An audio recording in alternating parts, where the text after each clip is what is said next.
My stepsister tried to cultivate a kind-hearted image by visiting an abandoned animal shelter to take photos. After returning, she constantly felt discomfort in her eyes. As an archer myself, I urged her to get her eyes checked immediately. The doctor extracted 3 parasitic worms from her conjunctiva. To my disbelief, she blamed me, claiming I'd caused her psychological trauma, leading her to miss shots during the competition. She and my stepmother then beat me unconscious and threw me into a cave crawling with insects, where I endured agonizing bites. Afterwards, they accused me of using stimulants before the match to reclaim her spot in the competition. Before the archery competition, my stepsister, Lyra, and I were both reserve members for the national team. In my previous life, Lyra believed making it into the top 3 during selections would be easy, so she wanted to build an animal-loving image, preparing for her future as a sports star. She secretly visited an abandoned animal shelter to take pictures, but afterward, her eyes constantly bothered her. Helena, my stepmother, thought Lyra was just faking it to skip practice, but I noticed her eye condition worsening and advised her to see a doctor. The doctor discovered a parasitic worm infection in her conjunctiva and removed 3 worms in 3 separate procedures. However, this left her psychologically traumatized. She constantly felt something crawling in her eyes, leading to prolonged insomnia and missed shots in the competition. She blamed me for suggesting she see a doctor, believing I deliberately affected her psyche before the match to eliminate a competitor. She and Helena then beat me unconscious and left me in an insect-filled cave where I suffered agonizing bites. Afterwards, they accused me of using stimulants before the match to reclaim her competition spot. Thinking of this, I smiled faintly. Don't worry, Lyra, I won't let Ethan know. After all, if you don't go out, how can you find a warm and comfortable home for Caleb? As for whether or not to tell him later, that's a matter for the future. This time, without my warning, I wonder what will come first, you and the national team, or the parasitic worms thriving in your eyes. Lyra, seizing her break time, secretly headed to a nearby stray animal gathering place. It wasn't an official shelter, just an area where stray cats and dogs congregated. Uncared for, these animals carried numerous parasites. As soon as Lyra arrived, she took many photos, stroking kittens' heads, cuddling them, pressing her cheek against a cat, and even surrounded by a swarm of strays while feeding them. After posting on WBO, her pictures garnered countless likes. The more pathetic the animals in the photos appeared, the more likes she received. Thus, for several consecutive days, the cats and dogs in her pictures looked increasingly miserable and dirty. A girl from the swimming team turned to chat with Lyra. Hey, I walked past that stray animal spot the other night, and I saw a few dead cats and dogs. I wonder who could be so cruel. Lyra, you've been going there these past few days. Did you see anyone doing that? Lyra flinched and shook her head. After successfully building her animal lover image, she hadn't gone back. Mom, does my eye look a little red? Lyra's eyes began to redden, just like in my previous life. It seemed the 3 worm eggs had successfully invaded her conjunctiva. Helena handed Lyra a peeled boiled egg, saying indifferently, "Red, what's red? Don't make excuses to be lazy. Eat that and go practice." I echoed Helena's words. Exactly, Lyra. The competition is in 40 days. Stop finding excuses. Before I could finish, Helena, my stepmother, angrily tugged Lyra's ear, declaring she would personally supervise her practice every day from now on. Everything else besides eating, sleeping, and training would wait until after the competition. I secretly chuckled. Eye issues were just an excuse for Helena. My stepmother was a typical tiger mom who wished for her daughter to become a phoenix, a true embodiment of ambition. Lyra rubbed her eyes, complaining indignantly, "But my eyes really feel strange."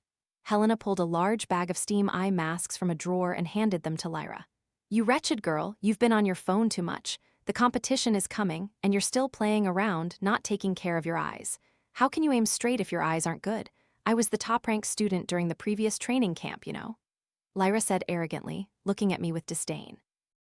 Archery isn't just about good eyesight. Feel is also very important. You don't have that feel, do you? Anyway, with 5 competing for 4 spots, you're out of luck.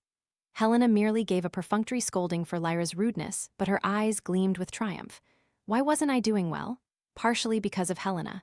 Whenever I wanted to train seriously, she would say, "Ava, you're tired from practice. You need proper rest." Stay home today, unlike my foolish daughter who can only improve by grinding. You're clever, you don't need to work so hard. It pained me to see. Lyra and I were rivals on the archery team. Helena didn't want me to train much, but she always spoke sweet words, making me believe she treated me better than her own daughter.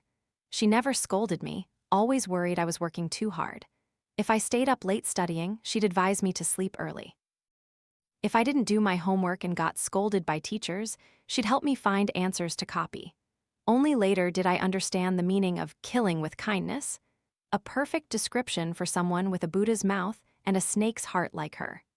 Thankfully, I was self-motivated and somewhat intelligent, so I wasn't entirely consumed by her schemes.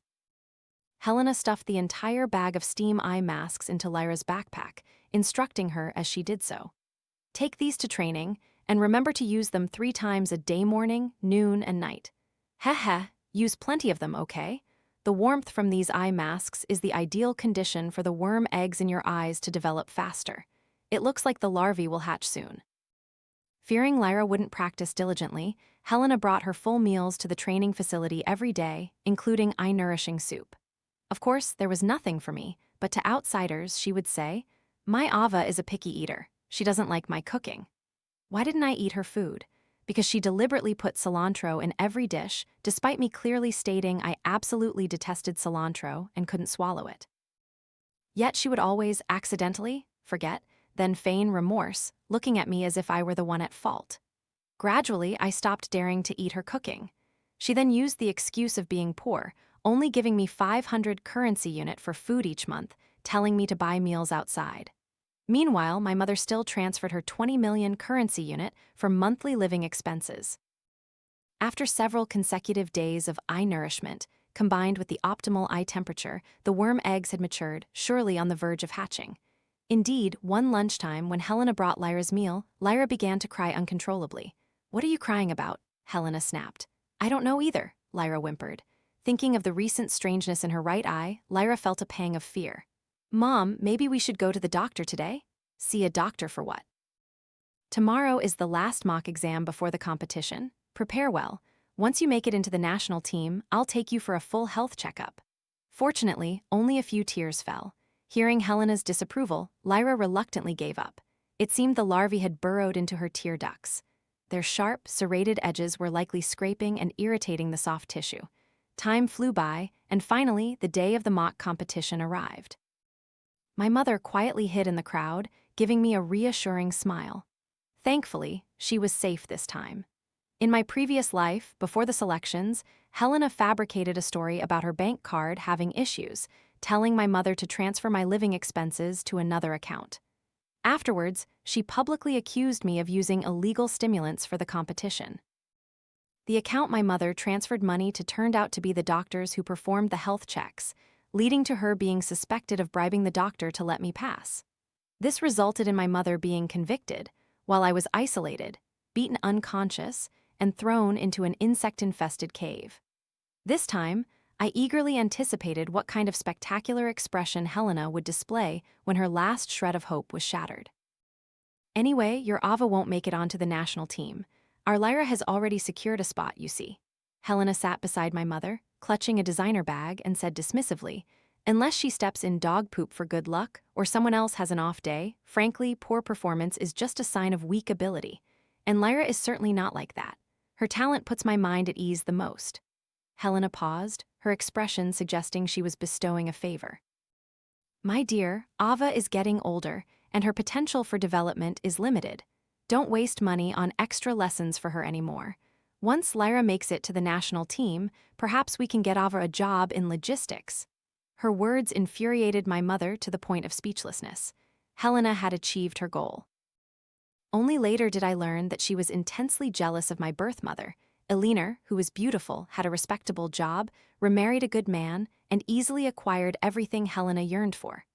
Unable to compare to my mother in any aspect, Helena placed all her hopes for triumph on Lyra. Out of her hatred for my mother, she wanted to control me and cause my mother pain. From childhood, she brainwashed me, claiming my birth mother didn't love me and was evil. In truth, after my father died, my mother wanted to take me with her, but due to the brainwashing, I refused to leave. Helena, while pocketing the generous allowance my mother sent, lied that my mother didn't give her any money. She claimed all household expenses were her hard-earned money.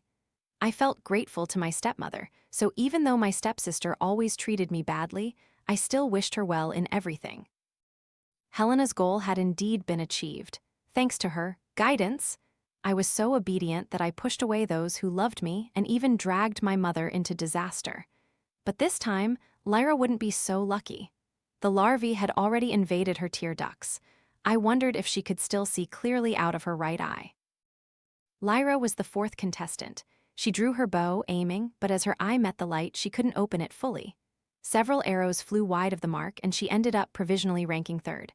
For someone who was usually at the top, this was a shocking drop. Helena could no longer even force a smile. I was the last to compete. Seeing me, Helena breathed a sigh of relief. Even though Lyra wasn't quite herself today, she's still in the top 3, and that little Ava certainly won't match her score. But thanks to my recent rigorous training, I performed steadily.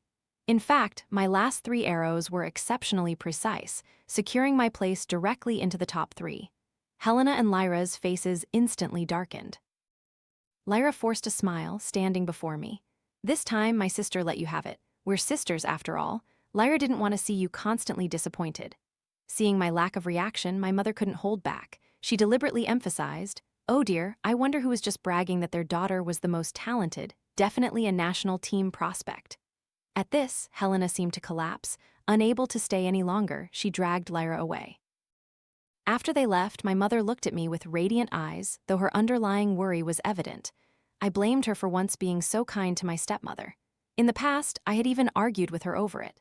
I hugged my mother tightly, thinking of my previous life, waiting to die in that dark, damp, insect-ridden cave, and couldn't hold back my tears. She was flustered, unsure how to comfort me. I recounted everything from my past life to her. Upon learning I had been harmed to death, my mother was so furious she almost wanted to grab a knife and kill Helena. But the most important thing now was that I couldn't fall into her trap again. My mother and I began to strategize, uniting our front to act. On the way back to the training center, I overheard Helena scolding Lyra.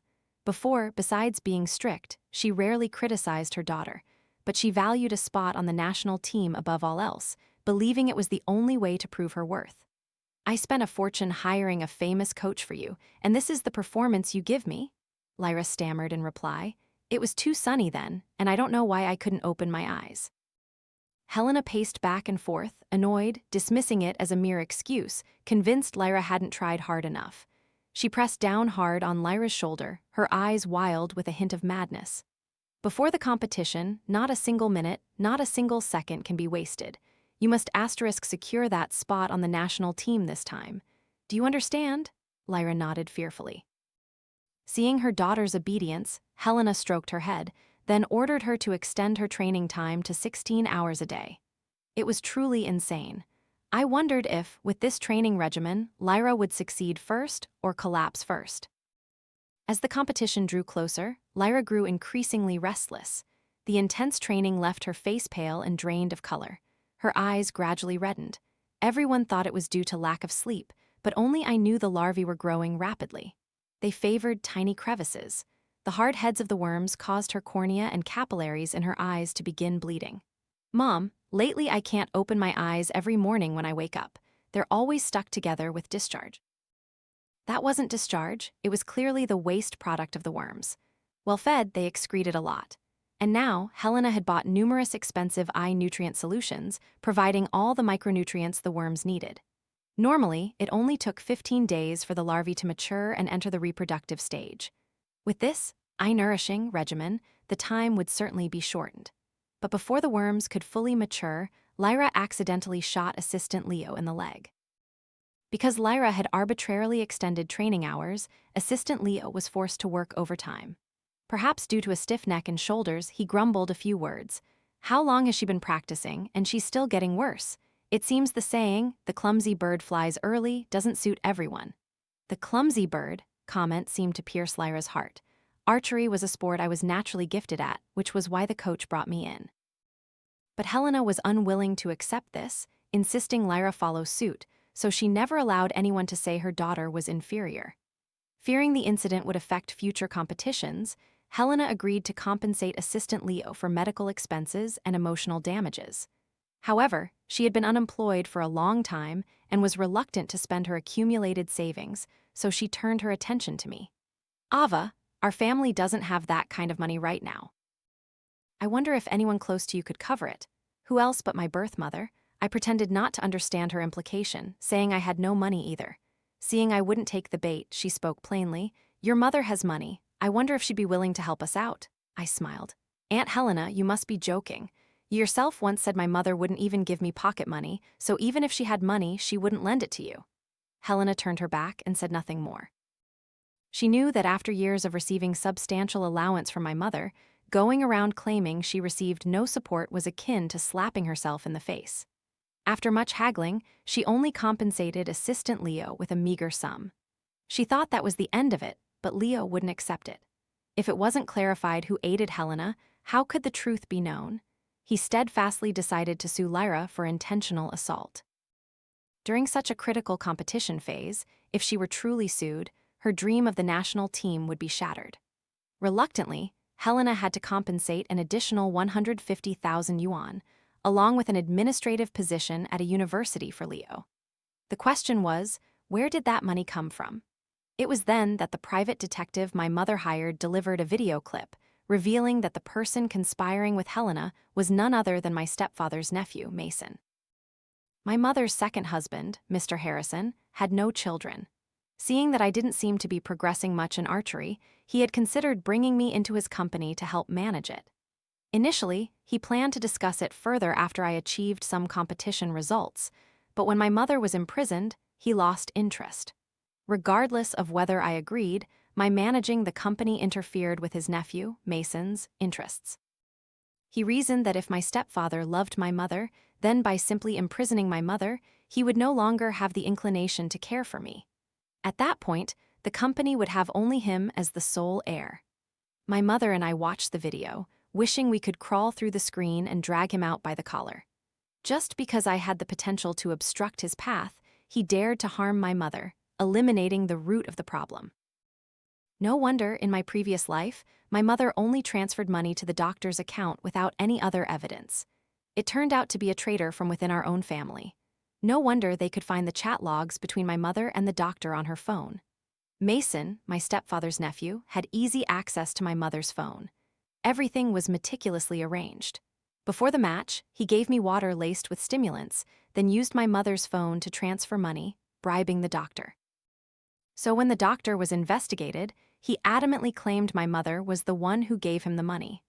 All this happened because we never expected to be betrayed by someone so close, leading to such a sudden ambush. But this time, I knew your entire plan in advance.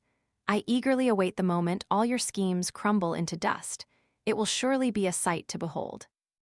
Only 5 days remained until the official selection round. I saw Lyra resting on a bench at the training ground. Before long, her right eyelid began to twitch uncontrollably, as if something was moving beneath it. Her sensitive eye reacted with tremors, trying to alleviate the discomfort. After only a brief rest, she sat up abruptly, clutching her right eye. After dousing it with a copious amount of eye solution, she finally sighed in relief as the discomfort temporarily subsided. Of course, the parasites, having just fed, were now resting, awaiting their next meal. That day, Lyra's right eye seemed particularly irritated. She pulled me into a small corner and said, "My eye is so uncomfortable I have to go to the hospital. If the coach calls later, please pretend to be my aunt and call to ask for leave for me. Don't tell my mother, okay? If you dare to say anything, as soon as you step out that door, I'll immediately call your mother." Why did she come to me, potentially exposing everything? Because those two madwomen had been behaving so strangely lately that everyone was avoiding them. Unable to find anyone else to help, she had no choice but to appeal to me. Our training center operated under a semi-closed management system. Leaving during practice required permission from a family member. But ever since Lyra injured assistant Leo and had to pay a large compensation, Helena's supervision had grown even stricter. Except when preparing nutritious meals for her daughter, she was almost always by Lyra's side, even pouring water directly into her mouth, fearing the waste of even a single second of practice. As for the discomfort in Lyra's eye, to Helena, it was just an excuse. Using this reasoning, she summarily confiscated Lyra's phone. In the end, Lyra's plan to take sick leave failed because Helena returned at precisely the wrong moment. Only 3 days until the competition. What's wrong? Lyra, wake up. Ava, quickly help me take Lyra to the hospital. Early that morning, I heard Helena's panicked scream. With the competition nearing, Lyra's sudden fainting sent Helena into a frenzy. As for me, I had been eagerly anticipating this day. It seemed the parasitic worms in Lyra's eyes had surely reached their reproductive stage. I wondered if, when the doctors discovered her eyes were teeming with worms, Helena would choose to prioritize her illness or continue with the competition. After examination, the hospital reported that Lyra had a conjunctival parasite infection. The sheer number of worms caused inflammation that had spread to her brain, requiring urgent surgery. Helena frantically asked the doctor, "If she has surgery, how long will it take to recover? My daughter has a competition coming up and she needs her eyes." The doctor replied, "There are too many worms, they've burrowed deep into the eyeball. It will require multiple surgeries to remove them all. Cannot be completed in 3 days, and after each surgery, she'll need to rest away from light." Although the doctor warned that within 3 days, the mature worms would lay more eggs, which would only take 1 to 2 days to hatch, and if the eye continued to be severely damaged, it could lead to blindness. This didn't deter Helena from wanting to take Lyra home. "Ava, I hope you won't tell Lyra about this. She's very timid. Let's tell her after the competition." "Of course, Auntie," I smiled gently. "You're Lyra's mother, how could you possibly harm her?" I looked at Lyra, still unconscious, and whispered, "I won't tell you. The fun has only just begun. I will wait for the very day you anticipate the most, just to witness your utter despair." I moved in with my mother because I knew the stimulants would be flushed out of my system within 2 days. I had to ensure absolute safety for my food during this time. After all, they had already used my mother's phone to contact the doctor. To facilitate the bribery, my mother also pretended to follow Helena's instructions, transferring the living expenses to another account. Everything was prepared, lacking only one final step. Next, they would surely find a way to make me take stimulants so I would genuinely be accused. Because I didn't return home, Helena anxiously called me hundreds of times. Before, she had never cared whether I came home or not. When I once sadly asked why she didn't care about me at all, she said she wished for me to live freely, as an independent individual, respecting all my decisions. I was incredibly moved. It turned out that her so-called freedom and respect were merely excuses not to supervise me, hoping I would simply drift aimlessly. But now, she was so impatient because she wanted to completely destroy me. I deliberately didn't turn off my phone, but kept it on silent so she could still call. She didn't know when I would answer, so she kept calling relentlessly. Sure enough, the next morning at the training ground, I saw Helena with 2 massive dark circles under her eyes. I scoffed. Over 200 calls throughout the night, how could she not be exhausted? Initially, Helena intended to confront me about why I didn't answer, but seeing my mother beside me, she immediately softened. My mother said coldly, "You're truly skilled. I give you 20 million currency unit every month for my daughter's upkeep, yet you dared to deceive her, claiming I didn't give a cent and everything was your effort. Unemployed and still so shameless." Exposed, Helena's face flushed crimson and she fell silent. "From now on, Ava will live with me. I won't give you the allowance anymore." Knowing I wasn't coming home, Helena began to panic because I hadn't yet been forced to take stimulants. She also knew her daughter's eyes were now severely problematic, making it very difficult to get into the top 3. If someone were accused at this moment, it would eliminate a competitor. I sneered, "I don't need the allowance anymore." Wasn't that what she was planning? Even if she pushed my mother into prison, she wouldn't get the money back, so she might as well push everything to its conclusion. My stepfather's nephew had promised her many benefits, after all. Helena feigned wiping away non-existent tears, speaking with feigned affection. "It's just that I'm so afraid of Ava leaving me. Even though she's not my biological daughter, I've always considered her my own. I truly love her. I know it's all my fault, but the competition is tomorrow, and I'm afraid she won't settle in well at a new home. How about she moves back after the competition?" "No need," I replied. "I sleep very well at my birth mother's house. At Mom's house, I have my own spacious room. Why would I want to squeeze onto a shared bed with my stepmother?" I was so foolish before. To save money, Helena rented a 2-bedroom apartment. To ensure her biological daughter had her own room, she told me I was timid and needed to sleep with her to feel safe. But she snored like thunder, making it impossible for me to sleep. And I believed she genuinely cared about me.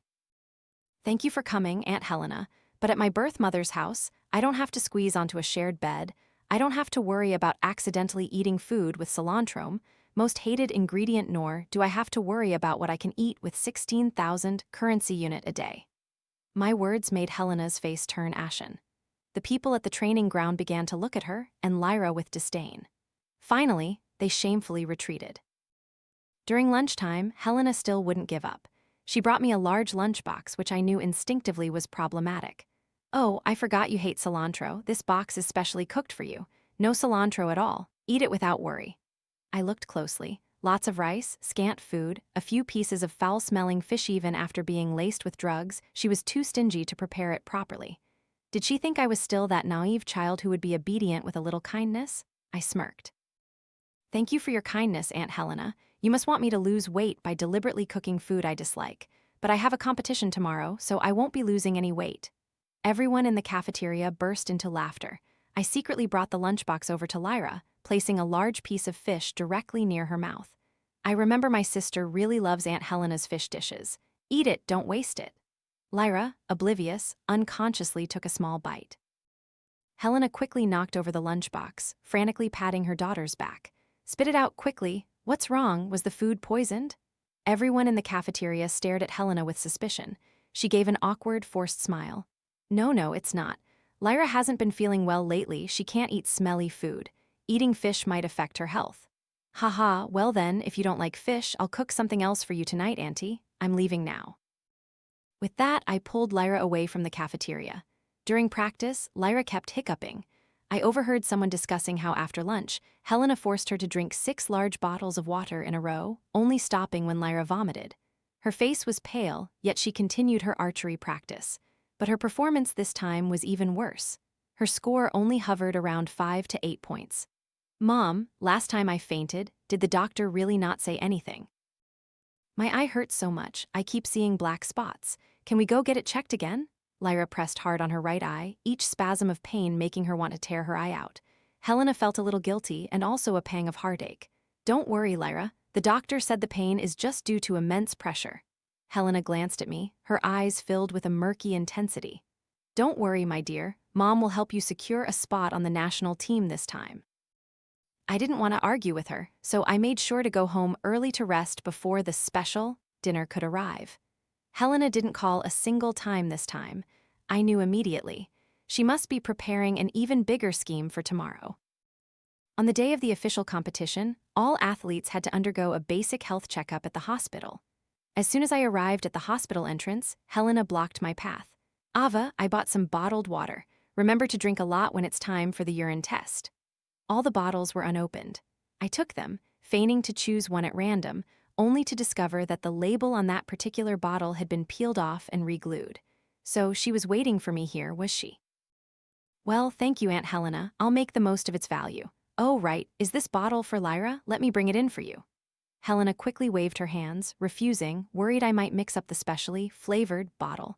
To reassure her, I secretly slipped that special water bottle into my jacket pocket to distinguish it.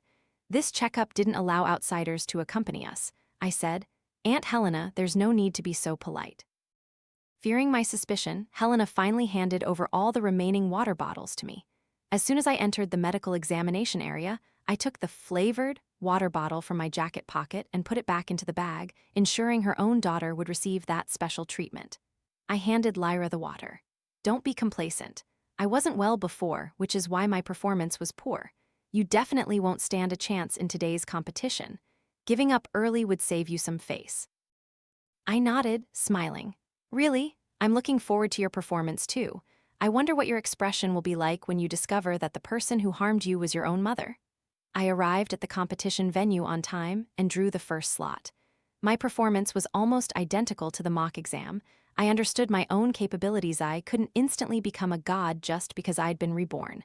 Next up was Lyra. Is Lyra here? The announcer called her name 3 times before she finally walked onto the stage, clutching her right eye, her face contorted in pain. After firing 3 arrows, Lyra couldn't endure it anymore. She threw down her bow, clutching her right eye as pus streamed from between her fingers. Ah, it hurts so much, I can't see anything anymore. The stimulants made the worms, previously dormant, turn aggressive. Disregarding any exit, they pierced through her eyeball. Long, thin strands began to protrude from her eye, wriggling out, making anyone who witnessed it shudder with nausea. Finally, Lyra was rushed away in an ambulance. The coach later announced that the doctor reported Lyra's right eye had been completely necrotized by the worms and was beyond saving. It had to be surgically removed, otherwise the necrotic area would spread, endangering her life. Helena refused to accept it. "Please, doctor, there must be another way. She's an archer." "What will she shoot with if she loses her right eye?" The doctor shook his head helplessly and warned, "If you don't decide soon, the parasitic worms could burrow into her brain, making it even harder to save her then." "No, no, my daughter is a future archery star. She cannot lose her eye." Lyra lay on the hospital bed, banging her head against the railing. "It hurts so much, Mom, save me." Helena hugged her daughter, her face wild. "No, Lyra, you must endure. My daughter will definitely be better than that wretched girl. You cannot become a cripple." Helena was unwilling to give up, clinging to the doctor, demanding other options. Finally, when she wasn't paying attention, Lyra secretly signed the consent form for the eye removal surgery. After the competition concluded, all athletes were taken back to the hospital for re-examination. While everyone was still confused about what had happened, the coach explained that someone had been accused of using illegal stimulants.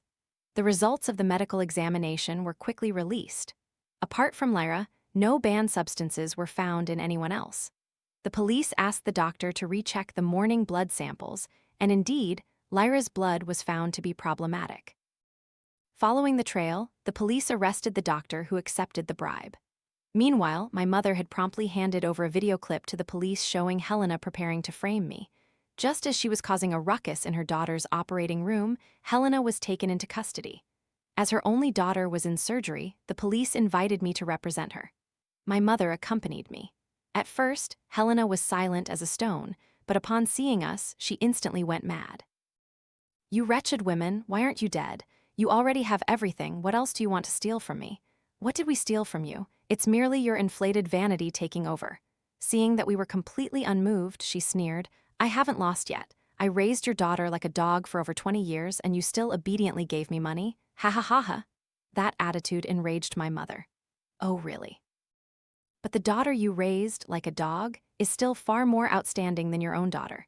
She made it into the top 3 in this competition. Her spot on the national team is surely secured now." My mother deliberately glanced at her from head to toe, full of disdain. "A useless person who can't accomplish anything worthwhile." Having said that, she turned and walked away, leaving Helena to scream in frustrated helplessness. As for my stepfather, Mr. Harrison, he had also gathered sufficient evidence of his nephew, Mason's, insider trading and shady dealings, eventually expelling him from the company. A few days later, the hospital reported the shocking news that Lyra, after her eyeball removal surgery, had escaped from the hospital and gone missing. In the competition, I placed 3rd and officially entered the national team training camp. One evening after practice, I was drugged from behind. When I woke up, I found myself in the deep, southern spring cave which had been my hell in my previous life. I lay amidst a bizarre red drawing, the air thick with the smell of blood. Not far away, a man in a suit lay face down, blood continuously flowing from him. He appeared unconscious. While I was still observing, I heard a familiar voice. "You're awake?" Lyra shrugged, her eyes brimming with tears as she replied, "That's your stepfather's nephew, Mason. He's truly a fool." Hearing about revenge, he followed me, just when I needed a sacrifice. My hands and feet were tightly bound, unable to move. Fortunately, the GPS pendant on my chest was still there. I figured my mother must have discovered I was missing. I had to buy time. "Why did you bring me here?" "Because of that eye. Why did I lose my eye? It's all your fault for telling my mother, which made me too late to see a doctor." How ridiculous. In my previous life, I advised her to see a doctor and was blamed. In this life, I didn't advise her and I'm still blamed. She eternally blamed others, never once looking at herself. Lyra took out a transparent plastic box. Inside was her severed eye. "I read in an ancient book that the insect god can be summoned here. Because of you, I lost my eye, so now I will use yours to replace it." Saying this, she pulled out a knife. The blade slowly advanced towards me. I immediately revealed the secret of my rebirth and explained that her summoning method was wrong. If she failed, she would never have another chance to meet the insect god. Do you see the cave behind you? The insect god actually lives there. Go about 20 meters in and you'll find a hole surrounded by white flowers. You can go see for yourself. I had never been here in this life, but I had seen it in my previous one, so how could I not know? Lyra hurriedly ran in to check, discovering I hadn't lied. Knowing there was a better way, she tossed her eye aside and returned, knife in hand, lunging at me. If that's the case, then you're useless, just die? It was too late, but just then I heard my mother's scream. No! In the nick of time, my mother and the people she brought with her arrived. I rolled to the side, narrowly dodging the blade. The knife was firmly stuck in the ground, impossible to pull out immediately. Lyra glared at me with deep resentment. Seeing that help had arrived, she gave up, turning and fleeing into the deep cave. I was taken to the hospital for examination. Lyra, meanwhile, broke her leg while escaping and was pulled out of the cave by rescue workers. For kidnapping and attempted murder, she was eventually sentenced to death. The night before her execution, I visited her one last time. I have good news for you. That cave has been destroyed. You won't have another chance at rebirth either. If you do wrong, you must pay the price. Everyone must bear the consequences of their mistakes. Don't you think so?